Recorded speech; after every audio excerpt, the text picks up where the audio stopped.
ఈ సీజన్లో dengue fever అనేది రిపీటెడ్గా మనం వింటూ ఉన్నాం. అసలు డెంగ్యూ దోమల నుంచి తప్పించుకోవడం ఎలా అనేది ఈ వీడియోలో తెలుసుకుందాం. Hi, this is doctor Srikari, homoeopathy physician.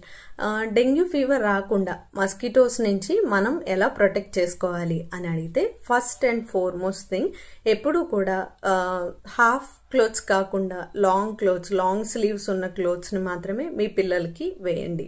Number 2, light colour clothes మాత్రమే ప్రిఫర్ చేస్తూ ఉండాలి. నెంబర్ 3, ఎప్పుడూ కూడా మనం బయటికి వెళ్ళేప్పుడు ఒడోమస్ కానీ లేదంటే ఇలాంటి క్రీమ్స్ ఏదైనా సరే స్కిన్ మీద అప్లై చేసి మాత్రమే బయటికి తీసుకెళ్ళాలి. ఇంటికి వచ్చిన వెంటనే స్కిన్ని బాగా వాష్ చేసి ఖచ్చితంగా సేఫ్గా మాయిశ్చరైజర్ అనేది అప్లై చేయాలి.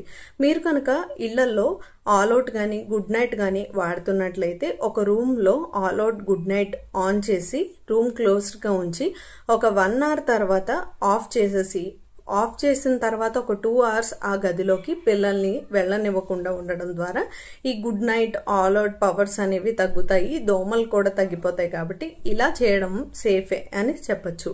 నెంబర్ 4, ఎప్పుడు కూడా స్టాగ్నెంట్ వాటర్ ఇంట్లో కానీ బయట కానీ మనం తీసుకెళ్లే పార్క్స్ దగ్గర కానీ ఉండకుండా చూసుకోవాలి. ఇలా స్టాగ్నెంట్ వాటర్ ఉన్నట్లయితే మస్కిటోస్ అనేవి అందులో ఎగ్స్ని లేచేస్తూ ఉంటాయి. దీనివల్ల ఈ మస్కిటో కుట్టడం వల్ల ఖచ్చితంగా డెంగ్యూ ఫీవర్ అయితే వచ్చే ఛాన్సెస్ ఉన్నాయి. సో ఈ రకంగా మనం ప్రివెంట్ చేసుకోవచ్చు.